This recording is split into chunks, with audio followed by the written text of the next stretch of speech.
ओम श्री शिवाय नमस्तुभ्यम दोस्तों, मैं शिविका आप सभी का आपके अपने YouTube चैनल शिव नंदिनी शिविका में हार्दिक अभिनंदन करती हूँ। आज का ये वीडियो मकर राशि के जातकों के लिए बहुत ही खास होगा। आज हम मकर राशि के जातकों का फरवरी महीने के बारे में बात करेंगे, प्रेडिक्शंस करेंगे आपके लिए कैसा रहने वाला है फरवरी महीना इस वर्ष का, आपका कैरियर, आपका फ्यूचर, आपका भाग्य, आपके रिलेशंस, आपका वैवाहिक जीवन, आपका बिजनेस, आपका व्यापार, पढ़ाई, सबके बारे में जानेंगे डिटेल में। और साथ ही क्या क्या सावधानी बरतनी है और क्या अचूक उपाय करके आप अपनी लाइफ को और परफेक्ट और बेहतर बना सकते हैं वो भी जानेंगे। साथ ही आपके नवग्रहों की जो स्थिति है उसको भी जानेंगे और किस तरीके से वो आपको इफेक्ट करेंगे, पॉजिटिव असर होगा आप पर या फिर नेगेटिवली असर करेगा वो आप पर, ये भी जानेंगे।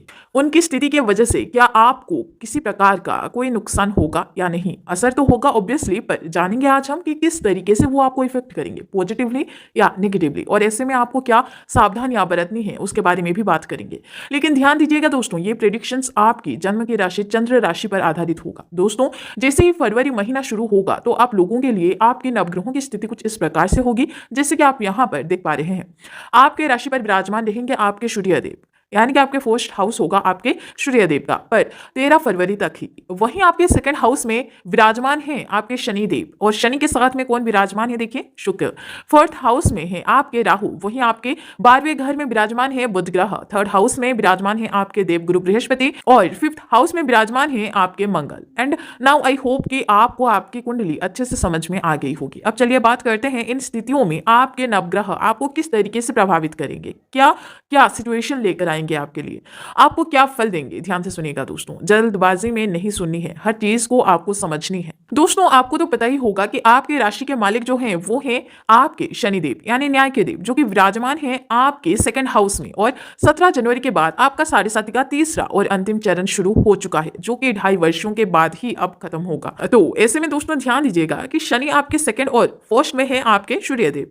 सूर्यदेव के आपके फर्स्ट हाउस में होने की वजह से अगर आप कोई सरकारी जॉब की प्रिपरेशन कर रहे थे या एग्जाम दे चुके थे तो आपकी सरकारी नौकरी लग सकती है। वहीं अब आपके स्वभाव में स्पष्टता आएगी, वहीं आपके बच्चे शिक्षा के क्षेत्र में अच्छा प्रदर्शन करेंगे। इसी के साथ आपका स्वभाव, आपका रुचि धार्मिक कार्यों में ज्यादा लगने लगेगा। लेकिन कुंडली के प्रथम भाव में बैठा हुआ सूर्य व्यक्ति को अधिक क्रोधी और उग्र स्वभाव का भी बना देता है। तो ये जरूर ध्यान दीजिएगा कि कई बार इनका व्यवहार ऐसा हो जाता है कि लोग इन्हें काफी ज्यादा अविवेकी भी मानने लगते हैं। तो आपको इस कंडीशन में, यानी कि जब तक सूर्य आपके फर्स्ट हाउस में विराजमान है तब तक आपको बैलेंस्ड रहने की कोशिश करनी होगी, क्योंकि इसकी आवश्यकता सबसे ज्यादा होगी। आपको गुस्सा नहीं होना है, आपको स्वभाव को अपने कंट्रोल में रखना है। और एक बात, सूर्य के पहले भाव में होने पर व्यक्ति में आलस्य का भाव भी देखा जाता है, और जाहिर सी बात है कि आप में भी ये देखी जाएगी। आप काम को टालने की कोशिश करेंगे, लेकिन एक बार अगर आप कोई काम शुरू कर देंगे तो उसे पूरा करके ही दम लेंगे, क्योंकि कुंडली के प्रथम भाव में जब सूर्य देव विराजमान होते हैं ना तो उस समय वो इंसानों को काफी ज्यादा महत्वाकांक्षी, बहुत ज्यादा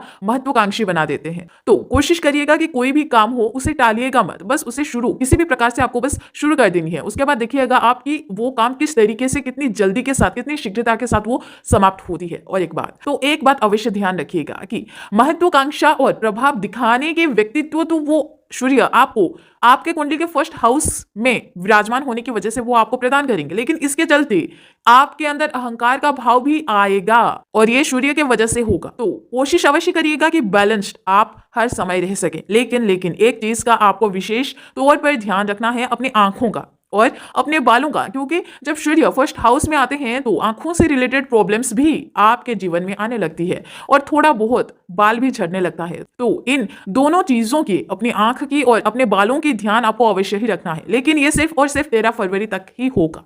अब बात करते हैं आपके लव रिलेशन के बारे में। दोस्तों, प्रेम संबंध और मित्रों का घर होता है कुंडली के पंचम भाव, और इस घर का मालिक कौन होता है? शुक्र। और शुक्र आपकी कुंडली के अंदर कहां पर विराजमान है? आपके सेकंड हाउस में, वो भी शनि के साथ में। लेकिन 15 फरवरी के बाद वो शुक्र थर्ड हाउस में चले जाएंगे आपके, यानी कि और उच्च के हो जाएंगे, जिसकी वजह से आपके अंदर एक्सपेक्टेशन बहुत होंगी अपने लव पार्टनर से, लेकिन जिद भी रहेगी। सूर्य आपके घर में है तो महत्वाकांक्षा और प्रभाव दिखाने का व्यक्तित्व, यानी कि पर्सनालिटी आपको तो वो देंगे ही, साथ ही गुस्सा, ईगो, अहंकार, एटीट्यूड बहुत ही खतरनाक वाला भी देंगे।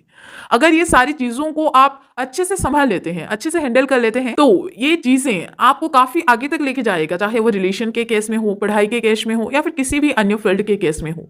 लेकिन अगर आप इन्हें संभाल नहीं पाते हैं तो ये आपके रिश्तों पर भारी पड़ सकता है, आपके बिजनेस डील पर भारी पड़ सकता है, आपके पढ़ाई पर भारी पड़ सकता है। परंतु ये चीजें सिर्फ और सिर्फ 13 फरवरी तक ही होगा, क्योंकि शनि सेकंड हाउस में है और आपको पता है कि सेकंड हाउस में आपका शुक्र भी विराजमान है, तो जिसके वजह से आपकी वाणी में मधुरता भी देंगे आपके शुक्रदेव।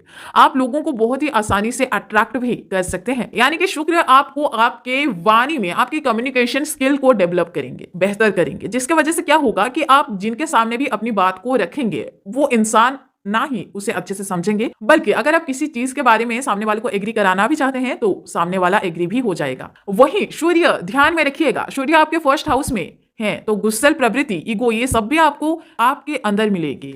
आप लोगों को अट्रैक्ट तो कर लेंगे, अपनी बात मनवा भी लेंगे, लेकिन खुद के ही वजह से आप उसे बिगाड़ भी लेंगे। तो हाँ, 13 फरवरी तक ध्यान लव रिलेशन के केस में, पढ़ाई के केस में, अपने करियर के केस में, हर एक फील्ड में आपको रखना ही रखना है, अवश्य देना है, आपको ध्यान अवश्य रखना है। खासकर लव रिलेशन के केस में आपको ध्यान अवश्य देना है। उसके बाद का जो समय है उसमें पैचअप वगैरह होने की पॉसिबिलिटी से और आप दोनों में जो भी मिसअंडरस्टैंडिंग थी वो भी दूर होने की पॉसिबिलिटी से। लेकिन सिर्फ पॉजिटिव ही नहीं सुनाऊंगी मैं, जो नेगेटिव है उसे भी कहूंगी और आपको कमेंट्स करके अवश्य बताना है कि क्या ऐसा हुआ है या नहीं। दोस्तों, सेकंड हाउस में आपके शुक्र विराजमान है और शनि भी है, तो ये आपके लिए सही नहीं होगा। इन दोनों की जो युति है उसमें जातक की पराक्रम भंग होने का योग भी बनता है, साथ ही शुक्रहीन योग भी बनता है। इसी के साथ आपको प्यार में, धन में, ब्यूटी में आपको किसी प्रकार के बदनामी का भी सामना करना पड़ेगा या बदनामी भी आपको किसी प्रकार का मिल सकती है, तो सावधानी जरूर बरतें इस चीज की। लेकिन ये पॉसिबिलिटीज सिर्फ और सिर्फ 13 फरवरी तक ही रहेगी, उसके बाद शुक्र थर्ड हाउस में चले जाएंगे आपके। अब बात करते हैं आपकी पढ़ाई की, विद्यार्थियों की। दोस्तों, पंचम भाव होता है पढ़ाई का और आपके पंचम भाव का मालिक होते हैं आपके शुक्रदेव और आपके शुक्र कहां पर विराजमान है? आपके सेकंड हाउस में, जो कि बहुत ही अच्छा है। पर 15 फरवरी को आपके थर्ड हाउस में चले जाएंगे और वहां जाकर आपके शुक्र उच्च के हो जाएंगे। तो बेसिकली पढ़ाई तो बहुत अच्छी दिखाई दे रही है, लेकिन अगर विद्यार्थी कोई एडमिशन लेना चाहते हैं, पढ़ाई को लेकर कहीं दूर जाना चाहते हैं तो भी बहुत अच्छा है। लेकिन जब थर्ड हाउस में शुक्र जाते हैं ना, तो ऐसे में सोशल मीडिया की चीजों में लोग अक्सर उलझ के रह जाते हैं। सोशल मीडिया की चीजें जातक को सबसे ज्यादा अट्रैक्ट करती हैं। ऑनलाइन की चीजों में आपकी रुचि ज्यादा बढ़ेगी उस समय पर। तो ऐसे में उन सबको साइड में रखकर आपको अपने काम पर, आपको अपनी पढ़ाई पर फोकस रखना है। इस बात का आपको ध्यान अवश्य रहना चाहिए, क्योंकि ऐसी सिचुएशन बन जाएगी जहां पर आप सिर्फ और सिर्फ सोशल मीडिया की तरफ ज्यादा अट्रैक्ट फील करेंगे आप, ठीक है। मतलब कि पढ़ाई को आप मेजोरिटी के तौर पर उस समय के लिए नहीं ले पाएंगे। तो आपको थोड़ा सा बैलेंस रखनी है कि सोशल मीडिया भी आपको यूज करनी है, ठीक है, लेकिन आपको पढ़ाई को भी उसकी मेजोरिटी पर रखकर ही आपको आगे बढ़ना है। वहीं अगर हम बात करें मैरिड लाइफ की, तो उसका घर 7th हाउस होता है, जिसके मालिक कौन है? चंद्रमा। और चंद्रमा हर 2.25 दिन में राशि परिवर्तन करते रहते हैं। इनके आर्ग्यूमेंट्स बहुत ज्यादा होते हैं, कहीं भी हो, किसी भी प्लेस में क्यों ना हो। इनका प्यार इनके फाइट्स में कैसे कन्वर्ट हो जाते हैं इन्हें खुद भी नहीं पता चलती, और इनका जो प्यार होता है वो फाइट्स में बहुत ही जल्दी कन्वर्ट होने में देर नहीं लगती। होती है कि नहीं, कमेंट्स में अवश्य बताइएगा। और ऐसा इसलिए होता है क्योंकि चंद्रमा जब 6ठे घर, 8वें घर और 12वें घर में गोचर करते हैं तो छोटी छोटी बातों में विघ्न होना शुरू हो जाता है। और अब सूर्यदेव की दृष्टि भी आपके 7th हाउस में है, तो लाइफ पार्टनर के साथ साथ थोड़ा बहुत नोक झोंक भी बना रहेगा। अब बात करते हैं आपके भाग्य की, आपके कैरियर की, आपके व्यापार की। दोस्तों, आपके भाग्य का मालिक कौन है? बुध ग्रह। वहीं कैरियर के मालिक बनते हैं आपके शुक्र ग्रह। वहीं आपके बुध कहां पर विराजमान है कुंडली के अंदर? आपके 12वें घर में। लेकिन 7 फरवरी को आपके फर्स्ट हाउस में आएंगे, यानी कि 7 फरवरी के बाद ही अच्छा है आपके लिए, जो भी समय है। कोई भी बड़ा काम हो, अगर आप 7 फरवरी से पहले करेंगे तो उसमें आपको अड़चनों का सामना करना ही पड़ेगा। परंतु उसके बाद, यानी कि 7 फरवरी के बाद अगर आप कोई भी बड़ा काम करना चाहते हो या फिर करोगे, तो उसमें आपका भाग्य आपका साथ अवश्य देगा। 7 फरवरी से पहले आपके साथ हो क्या रहा था कि आप कुछ ना कुछ चीजों की वजह से कहीं ना कहीं अपमानित जरूर हुए होंगे। वहीं कुछ स्पिरिचुअलिटी के फील्ड में कुछ सम्मान भी अर्जित जरूर किए होंगे। अगर आपकी कुंडली में बुध आपके उच्च में थे तो, नहीं तो आपको अपमान का सामना अवश्य किए होंगे। वो किसी भी फील्ड में हो सकता है। परंतु अब जब बुध 7 फरवरी के बाद आपके फर्स्ट हाउस में आएंगे तो आपका भाग्य आपका साथ अवश्य देगा। आप बुद्धिमान होने के साथ साथ मजाकिया भी बनेंगे।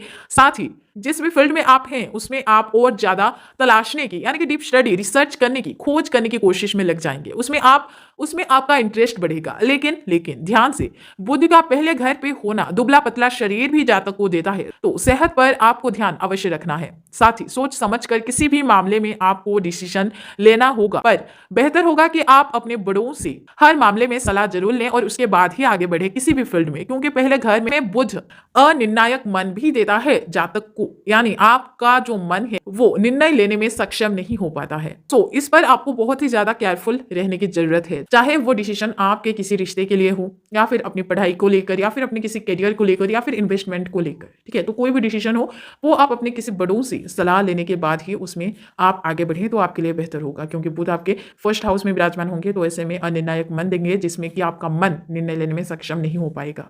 तो हाँ, 7 फरवरी के बाद अगर आप कोई नौकरी चाहते थे तो वो आपको मिल जाएगी। इन्वेस्टमेंट करना अच्छा रहेगा, बिजनेस के मीटिंग वगैरह भी अच्छा रहेगा, धार्मिक यात्राएं करना चाहते थे या ट्रैवलिंग करना चाहते थे या कोई भी काम जो भी आप करना चाहते हो उसमें आपका भाग्य आपका साथ जरूर देगा। इसके बाद आपका करियर, 10th हाउस के मालिक बनते हैं आपके शुक्र, और शुक्र की पोजीशन तो पहले आपकी कुंडली में सेकंड हाउस में होगी, फिर उसके बाद थर्ड हाउस में चले जाएंगे।